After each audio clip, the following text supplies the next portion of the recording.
Hi hello ಎಲ್ಲರಿಗೂ ನಮಸ್ಕಾರ. ನಾನಿವತ್ತು ನಿಮಗೆ ತಾಳಿಪಟ್ಟು ಮಾಡೋದನ್ನು ಹೇಳ್ಕೊಡ್ತೀನಿ. ಬನ್ನಿ ಯಾವ ಥರ ಮಾಡೋದು ನೋಡೋಣ. ಬನ್ನಿ ನೋಡೋಣ.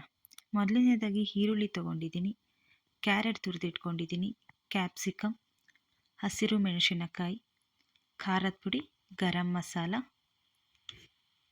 ಕೊತ್ತಂಬರಿ ಸೊಪ್ಪನ್ನು ತೊಗೊಂಡಿದ್ದೀನಿ. ಒಂದು ಬೌಲಲ್ಲಿ ನಾನು ಜೋಳದ ಹಿಟ್ಟು ಮತ್ತು ಗೋಧಿ ಹಿಟ್ಟನ್ನು ಮಿಕ್ಸ್ ಮಾಡಿ ಇಟ್ಕೊಂಡಿದ್ದೀನಿ. ಮಿಕ್ಸ್ ಮಾಡಿರ್ತಕ್ಕಂಥ ಗೋಧಿ ಹಿಟ್ಟು ಜೋಳದ ಹಿಟ್ಟನ್ನು ಹಾಕ್ಕೊಂಡಿದ್ದೀನಿ. ಇದ್ರ ಜೊತೆ ಅಕ್ಕಿ ಹಿಟ್ಟನ್ನು ಸಹ ನಾನು ತೆಗೆದಿಟ್ಕೊಂಡಿದ್ದೀನಿ. ಈ ಅಕ್ಕಿ ಹಿಟ್ಟನ್ನು ಸಹ ಇದ್ರ ಜೊತೆ ಹಾಕ್ಕೊಳ್ತಾ ಇದ್ದೀನಿ. ನಾನು ರುಚಿಗೆ ತಕ್ಕಷ್ಟು ಉಪ್ಪನ್ನು ತಗೊಂಡಿದ್ದೀನಿ. ಎಷ್ಟು ಉಪ್ಪು ಬೇಕಾಗುತ್ತೆ ಅಷ್ಟು ಉಪ್ಪನ್ನು ನಾವು ಆ್ಯಡ್ ಮಾಡ್ಕೋಬೇಕಾಗುತ್ತೆ. ಎಷ್ಟು ಬೇಕೋ ಅಷ್ಟನ್ನು ಹಾಕ್ಕೊಳ್ಳಿ. ಈ ಹಿಟ್ಟಿನ ಜೊತೆ ಕಟ್ ಮಾಡಿ ಇಟ್ಕೊಂಡಿರ್ತಕ್ಕಂಥ ಈರುಳ್ಳಿ ಹಾಕ್ಕೊಂಡಿದ್ದೀನಿ. ಆಮೇಲೆ ಕ್ಯಾರೆಟನ್ನು ಸಹ ಹಾಕ್ಕೊಳ್ತಾ ಇದ್ದೀನಿ. ನೆಕ್ಸ್ಟ್ ಕ್ಯಾಪ್ಸಿಕಮ್ನು ಸಹ ಹಾಕ್ಕೊಳ್ತಾ ಇದ್ದೀನಿ. ಇದ್ರ ಜೊತೆ ಹಸಿರು ಮೆಣಸಿನ್ಕಾಯಿನೂ ಸಹ ಹಾಕ್ಕೊಳ್ತಾ ಇದ್ದೀನಿ. ಹಸಿರು ಮೆಣಸಿನ್ಕಾಯಿನೂ ಹಾಕ್ಕೊಳ್ತಾ ಇದ್ದೀನಿ. ಖಾರದ ಪುಡಿನೂ ಇದ್ರ ಜೊತೆ ಹಾಕ್ಕೊಳ್ತಾ ಇದ್ದೀನಿ. ಗರಂ ಮಸಾಲನೂ ಸಹ ಇದ್ರ ಜೊತೆ ನಾನು ಹಾಕ್ಕೊಳ್ತಾ ಇದ್ದೀನಿ. ಇದ್ರ ಜೊತೆ ನಾನು ಕೊತ್ತಂಬರಿ ಸೊಪ್ಪನ್ನು ಸಹ ಇದಕ್ಕೆ ಹಾಕ್ಕೊಳ್ತಾ ಇದ್ದೀನಿ. ಇದಕ್ಕೆ ಸ್ವಲ್ಪ ಎಣ್ಣೆ, ಅಡಿಗೆ ಎಣ್ಣೆನ ಸ್ವಲ್ಪ ಹಾಕ್ಕೋಬೇಕಾಗುತ್ತೆ. ಇದನ್ನು ಚೆನ್ನಾಗಿ ಮಿಕ್ಸ್ ಮಾಡಬೇಕಾಗುತ್ತೆ. ಇದನ್ನು ಚೆನ್ನಾಗಿ ಮಿಕ್ಸ್ ಮಾಡೋದ್ರಿಂದ ಇದು ಗಂಟಾಗದೇ ಇರೋ ಥರ ಚೆನ್ನಾಗಿ ಬರುತ್ತೆ. ಅದಕ್ಕೋಸ್ಕರ ಚೆನ್ನಾಗಿ ಮಿಕ್ಸ್ ಮಾಡಬೇಕಾಗುತ್ತೆ.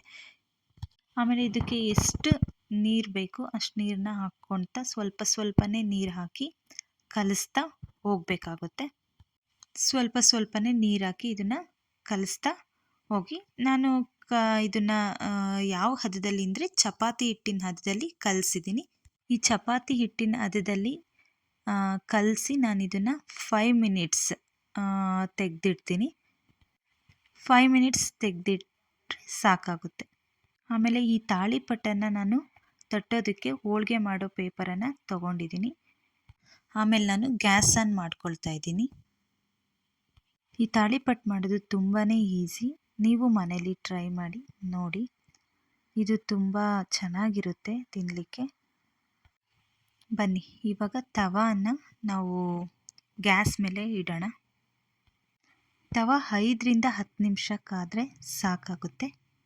ಈಗ ಕಲಸಿಟ್ಟಿರ್ತಕ್ಕಂಥ ತಾಳಿಪಟ್ಟಿನ ಹಿಟ್ಟನ್ನು ತಗೊಳ್ಬೇಕಾಗುತ್ತೆ. ಈ ಹಿಟ್ಟನ್ನು ನಾನು ತೊಗೊಂಡ್ಬಿಟ್ಟು ಹೋಳಿಗೆ ಮಾಡುವಂಥ ಕವರಲ್ಲಿ ಹಾಕ್ಕೊಂಡು ತಟ್ತಾ ಇದ್ದೀನಿ. ಇದನ್ನು ಈ ಥರ ತಟ್ಟಬೇಕಾಗುತ್ತೆ. ಇದನ್ನು ತಟ್ಟಬೇಕಾದ್ರೆ ಸ್ವಲ್ಪನೇ ಕೈಗೆ ಆಯಿಲ್ ಹಚ್ಕೊಂಡು ತಟ್ಟಿ. ಆಯಿಲ್ ಹಚ್ಕೊಂಡು ತಟ್ಟೋದ್ರಿಂದ ಇದು ಸ್ವಲ್ಪ ತೆಳ್ಳುವಾಗಿ ಬರುತ್ತೆ. ನೋಡಿ ಎಷ್ಟು ಚೆನ್ನಾಗಿ ತೆಳ್ಳುವಾಗಿ ಬರ್ತಾ ಇದೆ. ಈ ಥರ ತಾಳಿಪಟ್ಟನ್ನು ತಟ್ಕೋಬೇಕು. ತಟ್ಕೊಂಡ್ಬಿಟ್ಟು ಹಂಚ್ ಮೇಲೆ ಹಾಕಿದ್ದೀನಿ. ನೋಡಿ ಬೇಯ್ತಾ ಇದೆ. ನೋಡಿ ಒಂದು ಸೈಡ್ ಚೆನ್ನಾಗಿ ಬೇಯ್ತಿದೆ. ಇದ್ರ ಮೇಲೆ ಆಯಿಲನ್ನು ಹಾಕ್ಕೊಳ್ಬೇಕಾಗುತ್ತೆ. ಈ ಥರ ಬೇಯ್ತಾ ಇದೆ ನೋಡಿ. ಈ ಥರ ಬೆಂದಮೇಲೆ ಒಂದು ಸೈಡ್ ಬೆಂದಮೇಲೆ ಇದನ್ನು ಇನ್ನೊಂದು ಸೈಡು ತೆಗೆದು ಇನ್ನೊಂದು ಸೈಡು ಬೇಯಿಸಬೇಕಾಗುತ್ತೆ. ಈ ಥರ ತೆಗೆದು ಬೇಯಿಸ್ಕೊಳ್ಳಿ. ನೋಡಿ ಎಷ್ಟು ಈಸಿ. ತಾಳಿಪಟ್ಟು ಮಾಡೋದೇ ಇಷ್ಟೇ. ತುಂಬ ಚೆನ್ನಾಗಿರುತ್ತೆ. ನಾನು ತಾಳಿಪಟ್ಟು ಜೊತೆ ಹೆಸರುಕಾಳು ಪಲ್ಯ ಮತ್ತು ಆಲೂಗಡ್ಡೆ ಪಲ್ಯನ ಮಾಡಿದ್ದೀನಿ. ನೋಡಿ ತಾಳಿಪಟ್ಟು ಮಾಡೋದು ತುಂಬಾ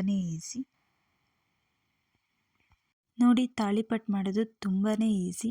ನಾನಂತೂ ಮನೇಲಿ ವೀಕ್ಲಿ ಒನ್ಸ್ ಆದ್ರೂ ತಾಳಿಪಟ್ಟನ್ನ ಮಾಡ್ತಾಯಿರ್ತೀನಿ. ನನಗೆ ತುಂಬಾ ಇಷ್ಟ. ತುಂಬಾ ಸಾಫ್ಟಾಗಿರುತ್ತೆ. Thank you friends. ಲೈಕ್ ಮಾಡಿ, ಶೇರ್ ಮಾಡಿ, ಸಬ್ಸ್ಕ್ರೈಬ್ ಆಗಿ.